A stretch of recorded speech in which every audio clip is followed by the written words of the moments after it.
what is a good student and what is a good guru or mentor? How would you define a really good student, good guru, bad guru? You have already claimed the mantle of being a good student. So I think I'm free to claim the mantle of being a good guru.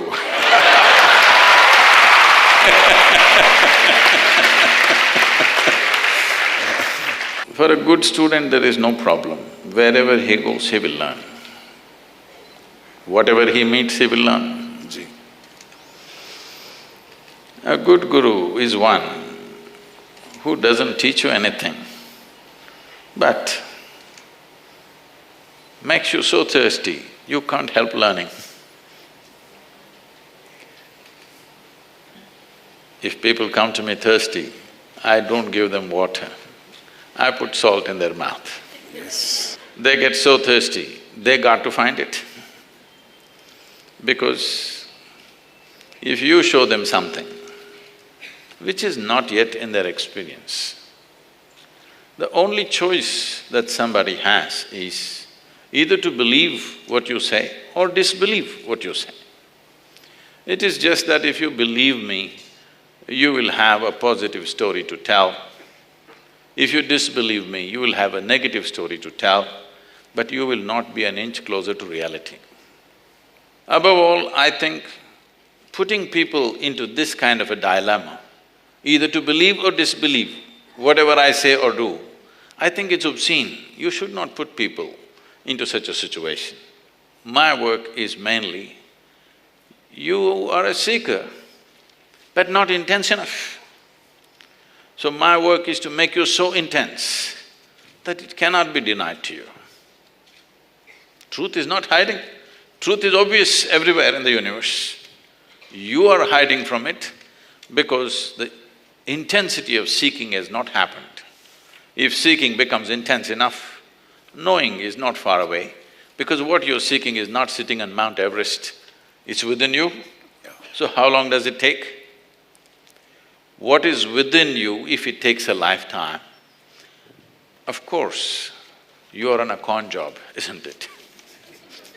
Yes or no? So to get you out of this deception is all my work is. My work is not to dispense truth. Who am I to do that?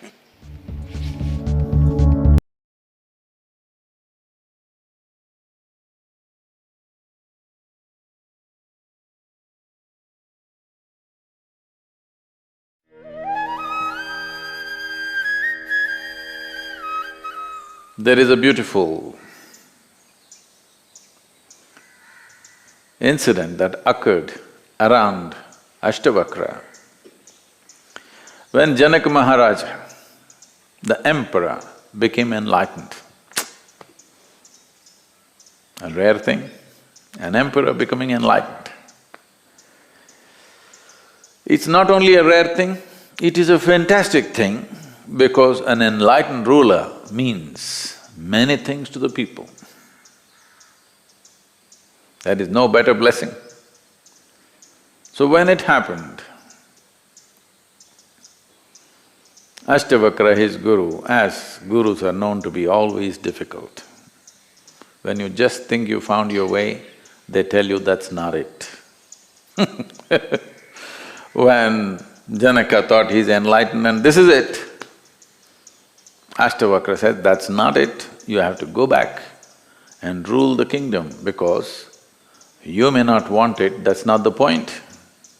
The point is people deserve an enlightened king. So, Janaka, whenever he found time, he made his trips to Ashtavakra's hermitage in the… little deep into the jungle. So, Janaka making regular trips to the hermitage. Obviously, because gurus are lonely people, you know.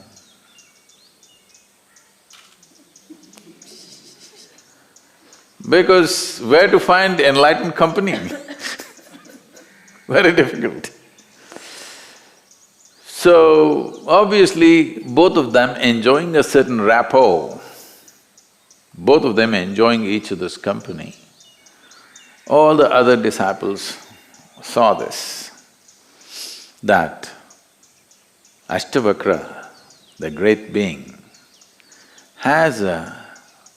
seems to have a certain weakness for the emperor. Whenever he comes, they're chatting away, laughing together, this. These people who have left everything or they think they have left everything and come, and they are here as sannyasis, not paying enough attention to them.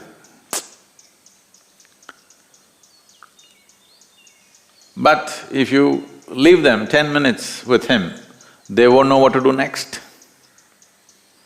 So there's a little bit of resentment building up. Ashtavakra is conscious of it, he let it build up, because every build-up is a possibility. Something should build up then only you can do something. If nothing builds up, that means there are dead people around, not live people. If live people are there, something must build up. Joy must build up, love must build up, ecstasy must build up, or at least resentment or hatred or jealousy, something must build up. Something is building up means we can do something with them. Nothing. What to do with them? So he let it build up, and then this incident occurred. Janaka also came and he was sitting in the satsang at the back. And as the Ashtavakra was speaking something, suddenly a soldier burst into the satsang, and without even looking at the guru, he ran to the emperor. With a loud voice he said, "The palace is on fire. You need to come right now." Janaka said, "Get out of here. How dare you run into the satsang without bowing down to my guru, you run here and shout some nonsense, just get out of here." And Ashtavakra continued with whatever had to happen. So Janaka just sat there, palace burning. Nobody's concerned here. There, of course, they're screaming, but here, nobody's concerned. Then this continued, it's a lap of the master event, 3 days, till you feel your legs have had enough, it continues. Then it was going on, and one of the boys who is helping around in the ashram ran into the satsang and said, "A bunch of monkeys are playing havoc with these brahmacharis' clothes." The moment this boy said this, many of them got up and ran to save the clothing. What is their clothing? Not designer stuff, it is designer of course, but just a piece of loincloth, a piece of cloth. They ran to save those cloths, and then they chased away the monkeys and recovered whatever they could, and they came back. So Ashtavakra continued, and then he said, "Here's an emperor, his palace full of wealth and people. Not only physical wealth, there are people, there are lives, people who are dear to him. Palace is burning, but he's concerned about breaking the rhythm of the satsang.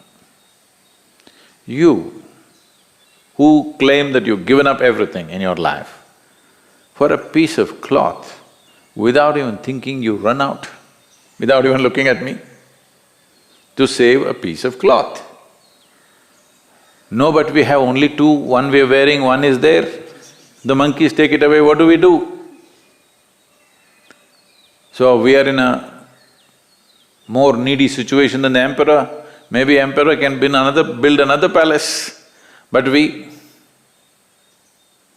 Well, you could learn something from Adam. There are lots of Adam's underwears in the trees.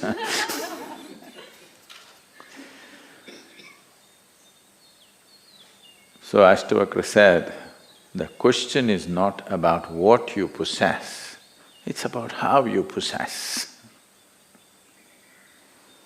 Even if you have a kingdom in your hands, you can hold it in a certain way. Kingdom is not necessarily outside in terms of wealth and people and money. For most people, their kingdom is their own body and their mind. How you hold it? If you hold it one way, it will make you bleed with pain. If you hold it another way, you will be spot on with life because it doesn't take effort to be life. I'm just reminding you, you are life. Hello? Yes, you are. Just see the rock which is standing next to you, how simple and easy it is. Yes or no? If you were not life, how simple and easy it is. This is why people want to drown themselves in alcohol and drug and excessive food and something else, or the toilet cleaning. Because in some way, you have discovered not being life is so simple and easy. If you're not very alive, it's so simple and easy, just sit somewhere like a rock. But when the moment of death comes, you know you are life pretending to be something else, otherwise you couldn't die. That will become a point of inflection. So, we want you to be conscious. This is the reason why I'm constantly reminding you, you will die one day, you will die one day. I'm not wishing death for you. It's just that without my help it'll happen, I'm confident about that. I don't have to wish you death, you anyway will die. So constant reminder of death is just this, to make you know your life. You can't go about like this rock, you can't go about like a mechanical creature who can walk and talk and do everything that you can do, but cannot be alive. That's an important thing. Is it an important thing? No, no, no. If I can do what somebody can do, that's all that matters. It doesn't matter whether I'm alive or not, isn't it? If I can do things as good as somebody else, if I can be as successful as somebody else, if I can possess what somebody else has or nobody else has, that's good enough. For most human beings, that's good enough. So, in many ways, unconsciously they have understood the solution for life is not to be life. But that's not a solution, that's a deception. Because no matter what you do, even if you die, that proves you are life. When you're alive, if you don't prove that you are life, when you die at least you prove that you were life. Yes or no? So you cannot escape this. Neither with tricks of life nor with death, you cannot escape this. So is it a trap? It is not a trap. It is a tremendous possibility. The soil that you walk upon is aspiring to become life. If there was no aspiration, it wouldn't stand up as a tree. There is… that which is not life is aspiring to become life. Otherwise, nothing would happen in the universe. Everything is aspiring to become life and become the peak of life. You can call this evolutionary process, you can call this whatever you want, but essentially everything that is not life is aspiring to become life. Everything that is life is aspiring to become a higher life. This is not a teaching, this is not a scripture, this is not somebody's ideology, this is the way. Life is always… this aspiration is there. The only way you can quieten it is by pretending to be not life or by getting enlightened. Both these things will do the same. Same result, but worlds apart.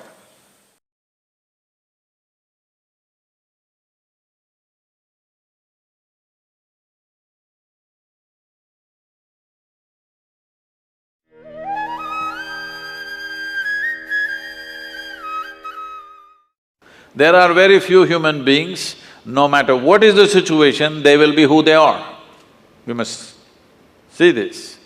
I was talking in another town starting with N in Andhra Pradesh. I'm speaking in Nellore to a large group of school students. And then I say, okay, I'll take some questions. One little girl, 14-year-old girl, stands up and she says, Sadhguru, they are saying Rama walked from Ayodhya to Sri Lanka. Is it practical that somebody can walk from Ayodhya to Sri Lanka, or is it just a story? Then I look at her and say, see, you are still a young girl. After a few years, you will find a man. When you find your man, do you want that kind of a man that if you get lost, he will walk all the way? Or he will think this is not practical and find a practical solution in his neighborhood? What kind of a man do you want? Well, even the little girl knows what kind of a man she wants. Now, why this question, I'm bringing this up is, I want you to listen to this carefully, not reacting all the bhaktas. Rama's life is a disaster, a continuous disaster. King, born as a prince, coronated as a king, just married with his young wife, some political stuff, ends up in the jungle. Living in the jungle, some television show may be showing it as some kind of a romantic affair, okay? Living in the jungle is not a romantic affair, believe me. I have individually, by myself, I've lasted in the jungle for weeks on end by myself, eating out of the jungle. After 3-4 weeks when I came out into the town, people wouldn't recognize me. That's how it would be. So with a young wife, she's not a tribal woman, she's a princess. Living with her in the jungle is not a romantic affair, it's a tough life. Knowing that it's very difficult, his brother also follows him to assist both of them because he knows what will he do with this young woman in the jungle. Then as if that was not enough, his wife gets kidnapped, Sri Lanka. And then, because the wife means so much to him, he walks all the way, despondent, not a nice trek, not knowing whether she is alive or dead or what has happened to her. He walks down all the way, builds up a Tamil army, goes across, burns down a beautiful city, kills many people, gets back his wife, goes home. Now the wife is pregnant, no sonogram. So he doesn't know whether it's a boy or a girl or boys or girls or what. This is important for a king. For a king, it's very important that he has a son because it has to continue. But then once again some political situation, he sends his fully pregnant wife to the jungle. She goes there, delivers 2 boys, he doesn't know. And then he gets into a battle with his own children. If at all, if there can be a true disaster in your life, in anybody's life, knowingly or unknowingly, you killed your own children. This is the worst thing that can happen to you. It almost happened to him. He almost killed them. Somehow, by fate, whatever situation, he did not kill them, he almost killed them. He did his best to kill them without knowing who they are. Then Sita dies without ever seeing him again. You call this a successful life? No. But we worship him. Why do you worship a failure like this? Because no matter what disasters happened, the man did not become angry, hateful. He did not lose his balance. He maintained his balance 100%. He did not give up any of the values and ethics with which he lived. A continuous disaster, a serial disaster he is, but unmoved, untouched. It is this quality that we are bowing down to. We are not bowing down to him because he's a super success. He is a super failure, but within himself, do what you want. You cannot take away who he is. One of these incidents that happened in his life happened to most people, they would all be cracked up. Yes or no? Just one of these disasters happened in people's lives, they will crack up in their minds. Serial disasters, but total balance. We are bowing down to that quality because this is inner management. If you go out to do things in the world, you cannot control what the world will throw at you. But what you make out of it is 100% yours. You wouldn't mind stepping into any situation, facing anything in the world because you are in a blissful chemistry. Rama is in a peaceful chemistry. No matter how many troubles you throw at him, similarly, if you have blissful chemistry, no matter how much nonsense somebody throws at you, you're blissful.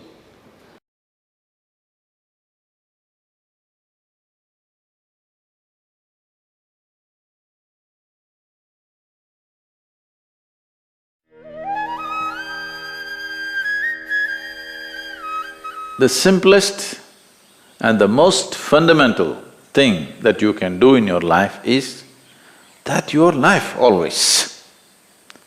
You don't have to be in any particular way, you just have to be alive. Everything else, including the body and the mind, are accessories to life. Accessories are added to life to facilitate certain things, not to overshadow life. We add accessories to facilitate, to add on and enhance, not to overshadow completely, not to occupy life, but to enhance life.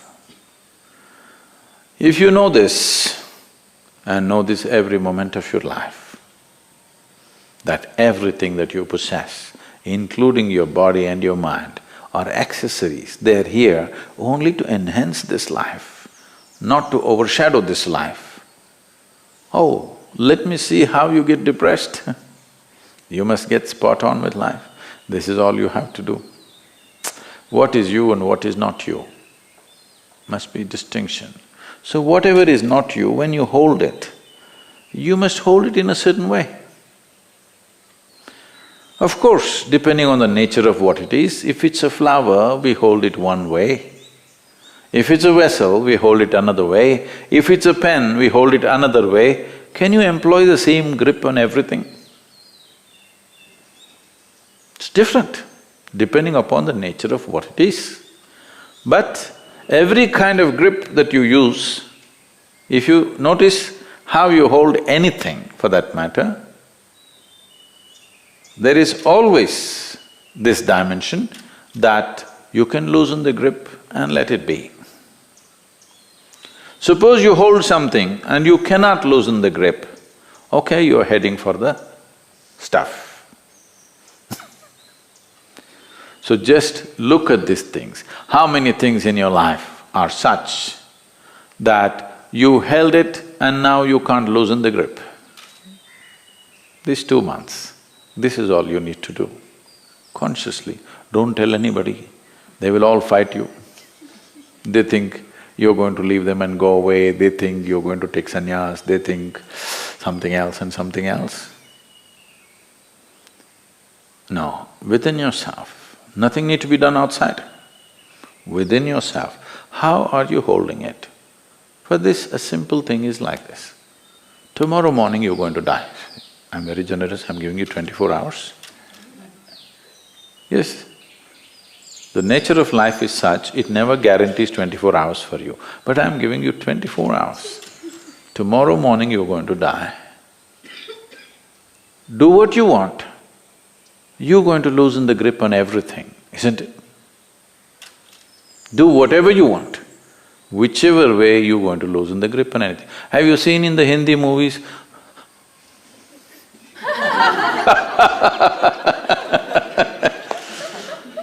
No?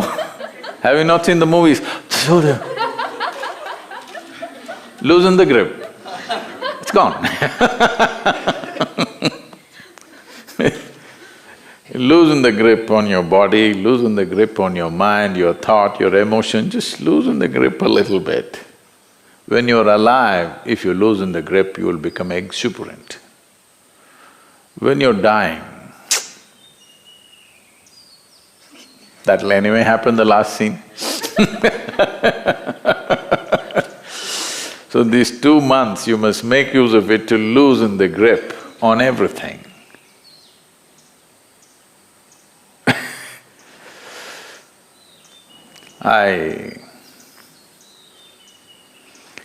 I'm a hard nut, so I learnt it in my own way.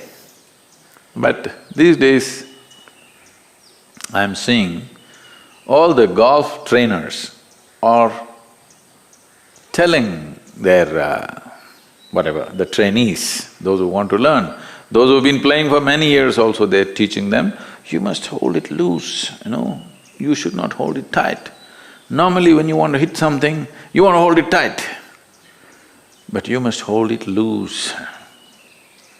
This will happen to you if you have never ridden on a bicycle, for the first time you sit on it. When you loosen it, it rides well, isn't it? Just loosen it. You will see you will ride the life well. Too tight. Have you seen the new cycle rider? He doesn't go anywhere. So you got to loosen the grip.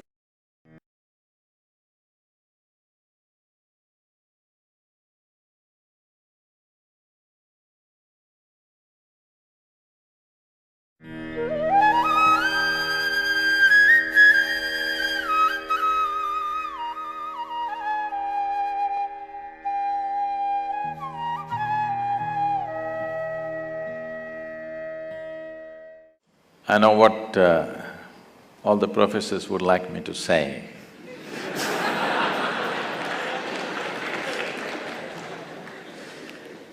The wise way is you must be focused on your academics, that's all the concern is. But we must look at this. All life on this planet, anything that you take, a worm, an insect, a bird, an animal, a tree, or a human being. The only thing that every life is aspiring for is, it is trying to become a full-fledged life. An earthworm is trying to be a full-fledged earthworm. A grasshopper is trying to be a full-fledged grasshopper. A mango tree is trying to be a full-fledged mango tree. So is a human being. Only thing is, we know what is a full-fledged earthworm, we know what is a full-fledged grasshopper, we know what is a full-fledged everything, but we do not know what is a full-fledged human being. Doesn't matter what you do, somehow seems inadequate. No matter where you get in your life, you will see there is one more thing to do.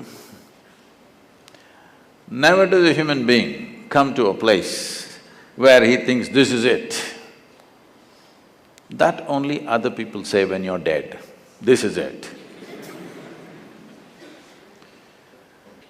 So, the essential nature of life, not just human life, every life is, it is longing to become a full-fledged life. So is a human being. So wherever you may be in your life right now, you want to be something more. If that something more happens, you want to be something more. If that happens, something more. You will see whatever your aspirations right now as students, suppose all of them get fulfilled within the next 1 year, you will immediately see you will have another aspiration.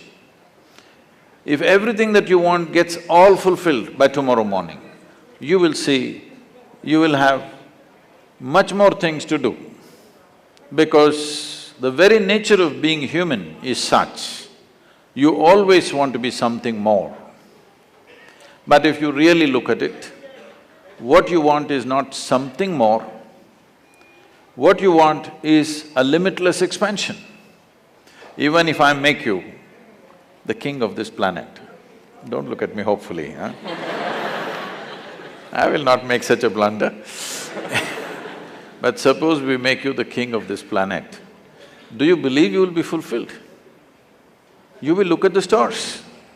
If you have this planet in your hands, you look at the stars. If I give you one galaxy, you will look at the next galaxy. This is the nature of the human being. There is something within us which is always longing to become boundless. But in most human beings, because of their fear of suffering, they think that if they desire for something and it doesn't happen, they will suffer. Because of the fear of suffering, this longing to become boundless is finding a very constipated expression.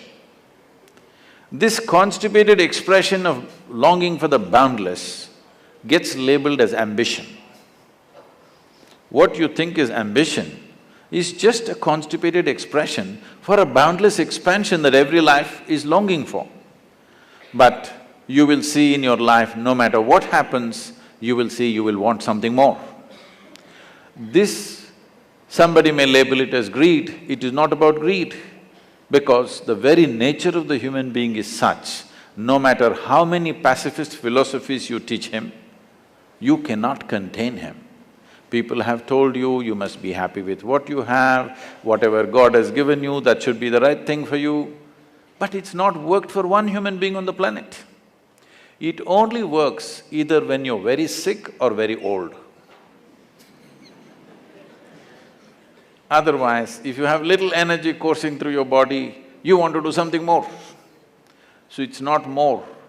A human being, there is something within you which doesn't like boundaries. If I imprison you in a 5x5 cubicle, you will feel terribly imprisoned. Then we will liberate you tomorrow into a 10x10 cubicle. You will feel wonderful for a day, but again you will feel imprisoned. The next day we will release you into a 100x100 cubicle. You will feel really great, but in 3 days again you'll want to break that boundary. It doesn't matter where I set the boundary, the moment you become conscious of the boundary, you want to break that boundary. This is the nature of the human being. So there is something within you which does not like boundaries. So if you do not like boundaries, what should you seek? That's a question. As long as you live in the physical nature of the existence, the very nature of physicality is a defined boundary. Only because there is a defined boundary, physical is possible. We can call this a physical body because it has boundaries. If I pull out all the boundaries, this will not be physical anymore. So somewhere, unconsciously, every human being is wanting to touch a dimension beyond physical nature. If you touch a dimension beyond the physical nature, then we use the much maligned and corrupted word called spirituality. Spiritual means not looking up or looking down. Spiritual means your experience of life has transcended the limitations of being physical. Something more than physical is happening to you. This means you are on the spiritual process. So this longing is there in every human being.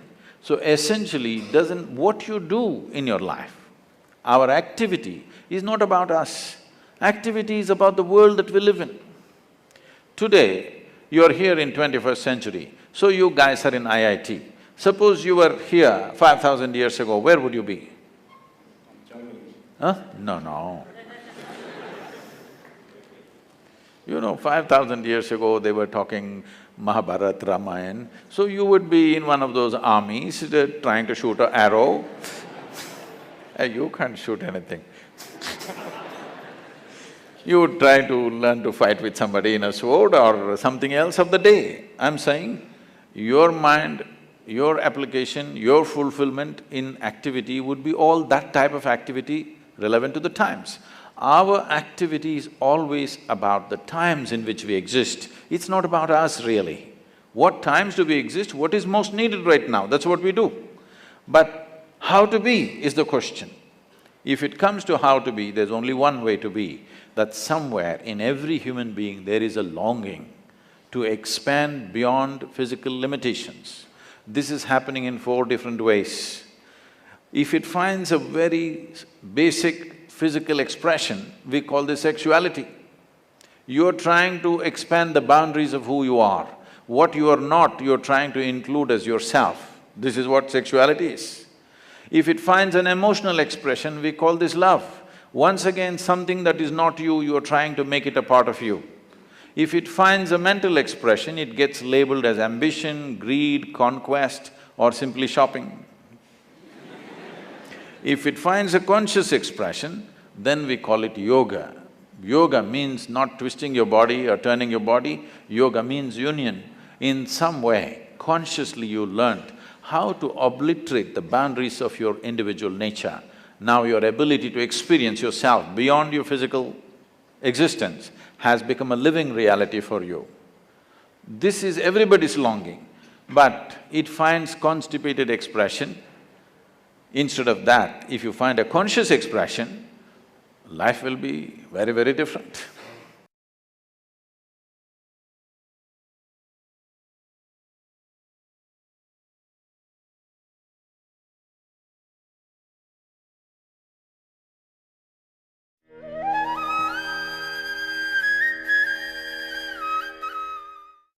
Namaskar, Guruji. I have a very small question, sir. Questions are like that only.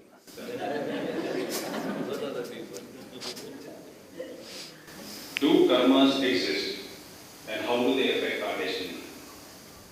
Let's understand this. Karma means action. So when you say karma, you're referring to action. There are four types of actions that you're performing right now as you sit here. Your body is doing something, physical action, your mind is doing something, mental action, your emotions are doing something, emotional action, your energies are doing something, energy action. These 4 dimensions of activity are happening every moment of your life, both in wakefulness and sleep. It's happening. Since today morning, since the time you woke up, I will excuse you for the times when you were sleeping. From the time you woke up till this moment, how much of this, what percentage of these 4 actions are you conscious of? That's a question. How much percentage do you believe you're conscious of from morning to now, these 4 types of actions? Well below 1%, isn't it?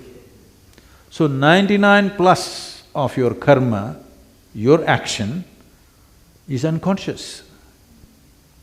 Suppose unconsciously, I'm taking something and throwing like this all over, and this keeps coming and falling on my head.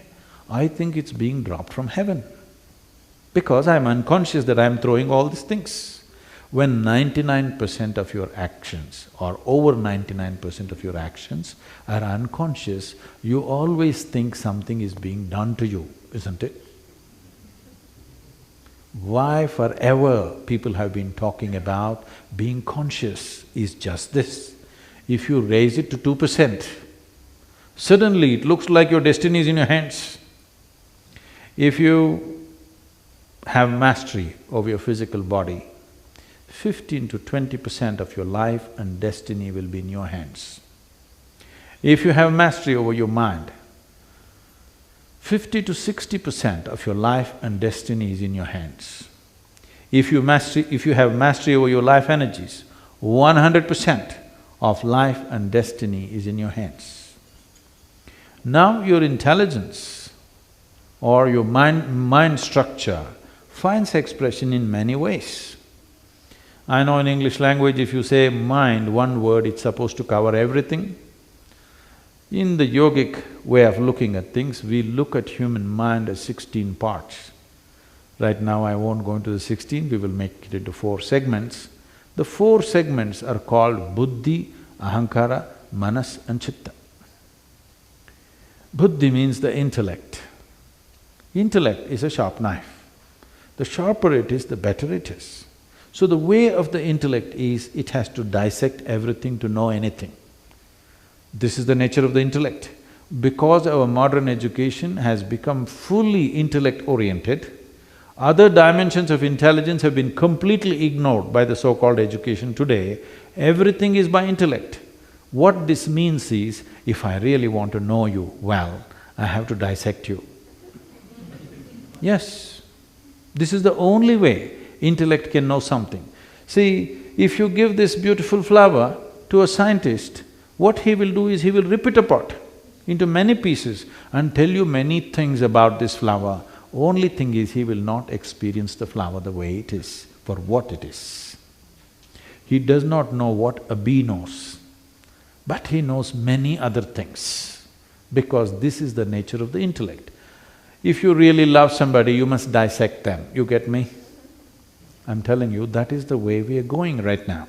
Our entire education system, our cultures are becoming intellectual.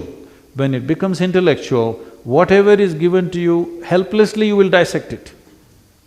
This is why people are having such problems with human relationships, because if you dissect and look at anybody, nobody seems okay, including yourself. Yes, if you include them, if you embrace them, you may know some beauty about who they are. But if you dissect them, everybody is ugly. Yes or no? So the next dimension is called ahankara. Ahankara means it's your identity. I know it's largely interpreted as ego, no, it is your identity. Whatever identity you have taken, your intellect will do everything to protect that identity, always. If you strongly think, I am a man, it will try to protect your masculine gender. If you say, I am a woman, it will try to protect your feminine gender. If you say, I am an Indian, it'll protect that. If you say, I am an African, it'll protect that. Whatever identity you take, your intellect will try to always protect that, it works around that. So whatever kind of identity you take, it is a certain type of prejudice.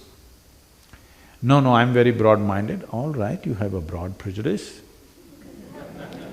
But it is a prejudice. The moment you're identified with something, you cannot help it because your intellect functions around it. The next dimension of the intelligence is called manas. Manas means it's a huge silo of memory. There are 8 forms of memory. Let me not go into all that, but it is clear there is evolutionary memory.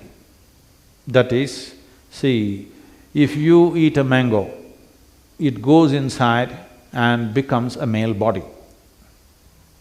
If a cow eats a mango, it goes inside the cow and becomes a cow's body. This is because there is a certain type of evolutionary memory in you. If this memory was not strong, suddenly you ate a mango and you could become a monkey one day. Such a thing never happened, ever, to any creature, because the evolutionary memory is so strong and there. It will never wavered for a moment. You may think many things in your mind, but the evolutionary memory never wavered for a moment in your life, isn't it? No matter, even if you ate dog food, you did not become a dog. Yes? The next is a genetic memory. Now, when we say memory, we always think it's here. No. Every cell in your body carries 1 trillion times more memory than your brain is capable of. Do you remember how your great-great-great-great-grandfather looked like? You don't, but his nose is sitting on your face. It is.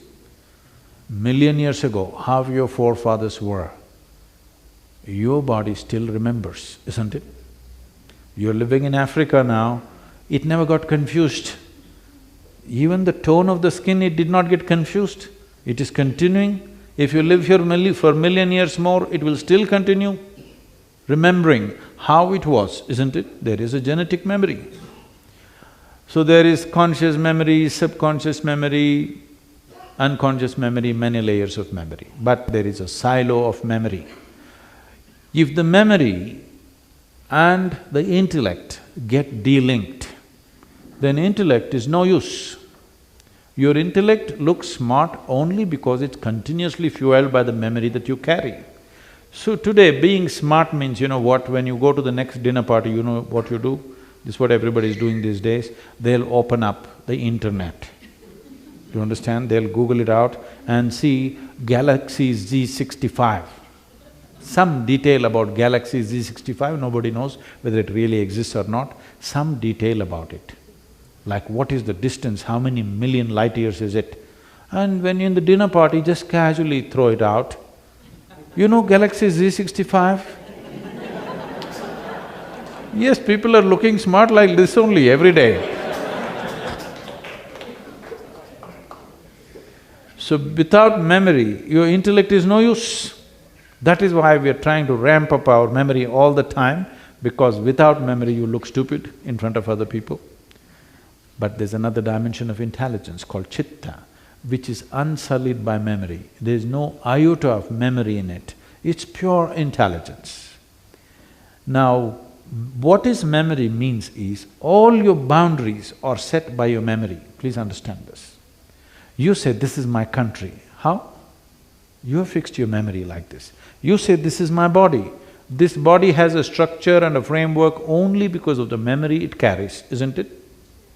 Yes or no? You understand what I'm saying? Right now it's taking this human form, whatever food we put in, it's taking this human form because it has a certain type of memory. Never it's going to become like an elephant, you can try but people try, but it doesn't work because there is a proper structure or boundary of memory. Your ideas of every kind of boundary is only fixed by the memory that you carry, but there is an intelligence within you where there is no memory. If you touch that dimension of intelligence, then this longing to expand will disappear in you because you found unbridled access to the cosmos. In yoga, the yogis have a mischievous way of expressing this. They say, if you touch your chitta, then gods will become your slaves. This is a mischievous way of saying it.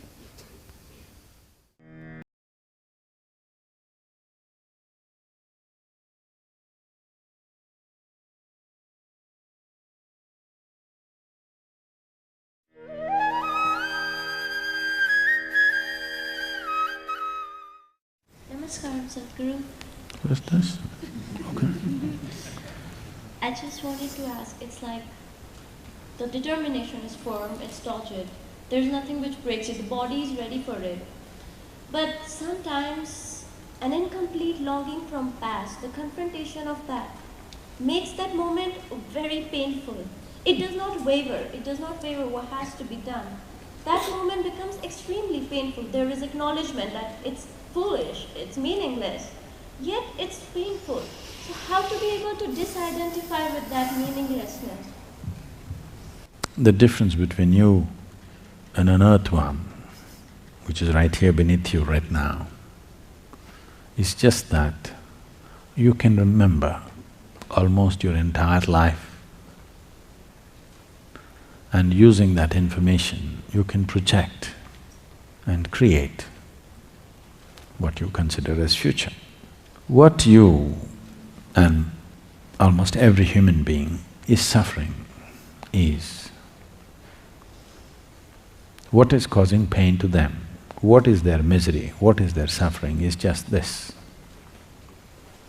These two fundamental faculties which set you apart from every other creature, these two faculties are of memory and imagination. So when you say something from the past comes and grabs me and I suffer, past is not suffering. You cannot suffer the past because it does not exist. Nobody can suffer that which does not exist.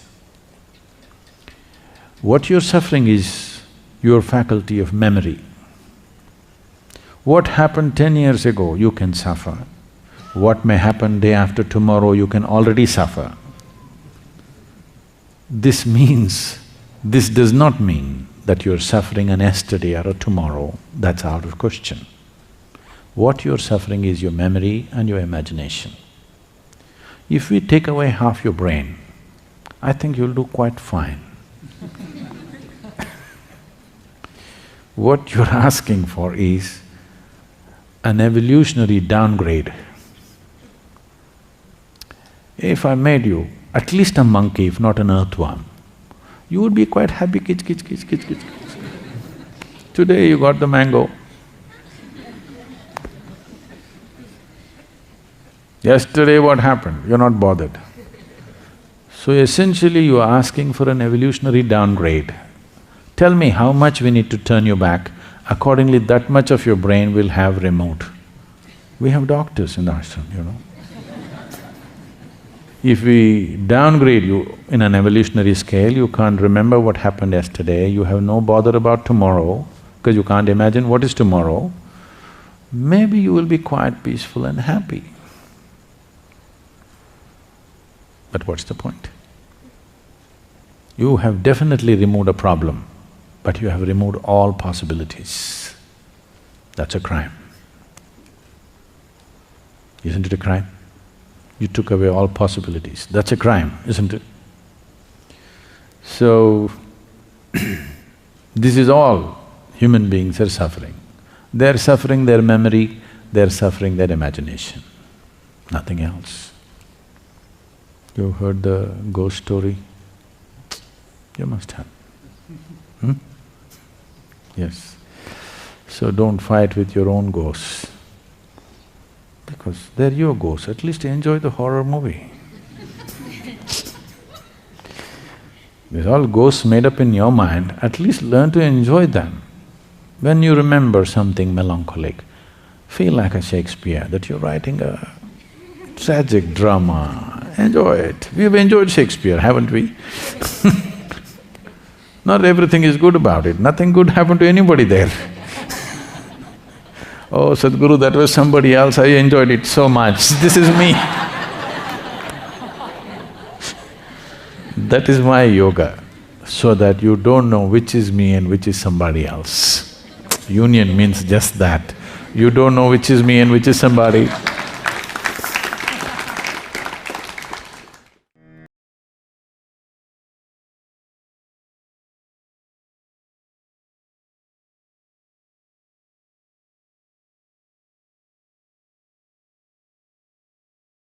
There was a man in South India who wanted to pursue spiritual path. In India, pursuing spiritual path means it's an age-old habit. First thing is they will go off into the forest, looking for a cave to sit and meditate. So the man went off into the jungle, but of course you position yourself close to your village because you need food. So he sat there and started mantra. Whenever he got hungry, he came to the village, begged some food, went back. And as night fell, he noticed there was a fox. Both his front legs were severed in some trap or something, it's gone. But still he is well fed and healthy. Nature is not kind to any kind of incapability. If you lose your legs, you lose your life. But this fox has lost its legs but well fed and healthy. He was surprised. But then he ignored and focused on his meditation. As night fell, he heard the roar of a lion, the growls of a lion coming. He forgot about his meditation and climbed a tree. He sat there and to his amazement, the lion, a full-grown male lion, came with a piece of meat and brought it and dropped it in front of the fox and went away. The fox had his dinner. He couldn't believe this. A crippled fox is being fed by a ferocious lion. Hallelujah! This is a miracle. This is a message from the divine. What is it? What is it? What is it? And he was wondering. Next day evening again the lion came with a piece of meat, dropped it in front of the fox and went away. Now he thought, for sure this is God is sending a message to me. What is it? Then he interpreted it in his own way. He said, even a crippled fox in this forest is being fed by a lion, "You fool, what are you going looking for food for? Just sit here, it'll come and fall in your mouth." So he simply sat. 1 day, 2 days, 3 days, meditation became like this, 4th day like this. By 7th day, he was groaning between life and death. Another yogi was passing this way, he heard these sounds of a man dying. He came down and he asked, "What happened to you? Why are you in this condition?" He said, "Oh yogi, please tell me. A divine message came to me. I went by the message and I became like this." The yogi asked, "What happened?" He said, "See, look there's a crippled fox. Every day that fox is being fed by a ferocious lion. Is this not God's message to me? Is this not a divine message?" The yogi looked at him and said, "Definitely this is a divine message. But why is it that you chose to be like a crippled fox and not like a generous lion?" So this is a choice that you have. Every moment of your life, whatever the nature of the situations that you face, are you a generous lion or are you a crippled fox constantly calculating how to get something out of something? That makes the difference. That makes who you are. You do not become who you are because of what you eat. You become who you are because of what you do, what you feel, what you think, and how you are within yourself, isn't it?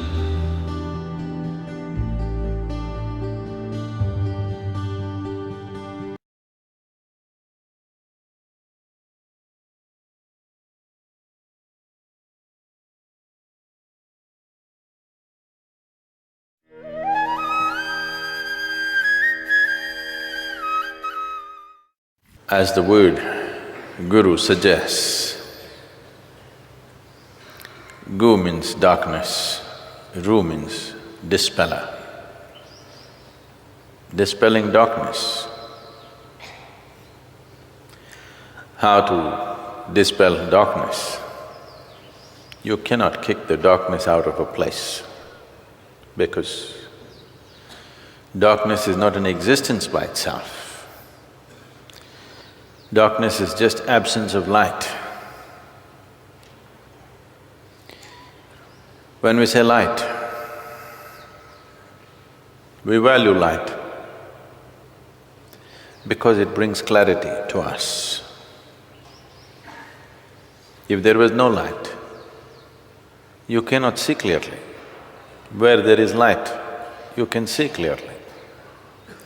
So what you actually value is not light, it is the clarity that it brings. If you were an owl, I said only if you were. If you were an owl,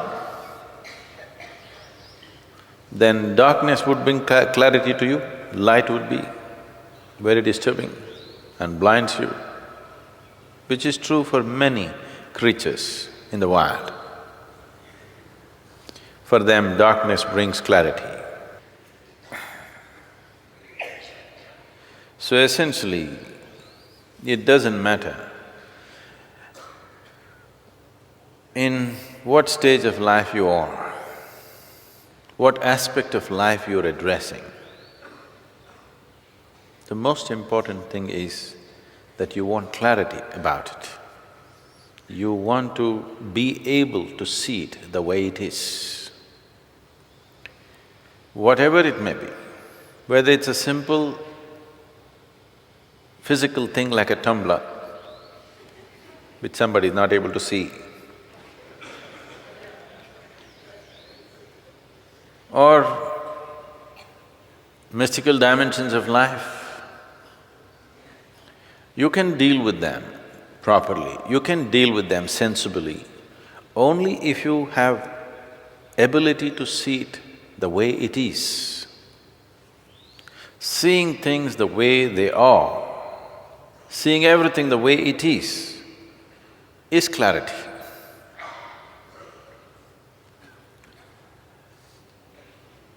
If you very clearly see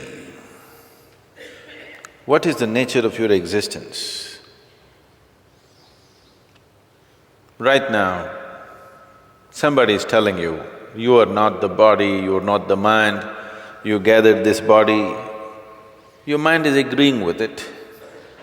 But still, this is me, that's you. Experientially, it's not true.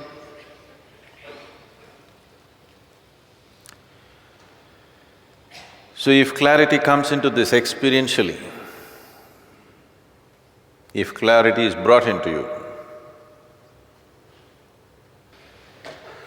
when pain comes, when disease comes, when physical suffering comes, you definitely wish you were not that. It is not about what you wish, it is not about your reactions to situations that you face or suffer. It is not at moments of compulsion what you see. It is in moments of utter clarity, what you see is what really matters with life, if one wants to move ahead.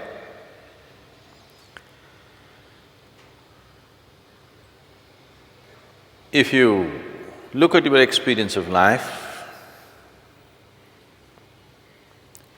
suppose you're in a dark room, you're not able to see anything. Suddenly you're alone. If it lights up, you feel the world is with you. Nothing has changed. Everything is the same way as it is. Just because you can see clearly, the world has changed in your experience. So this is my work.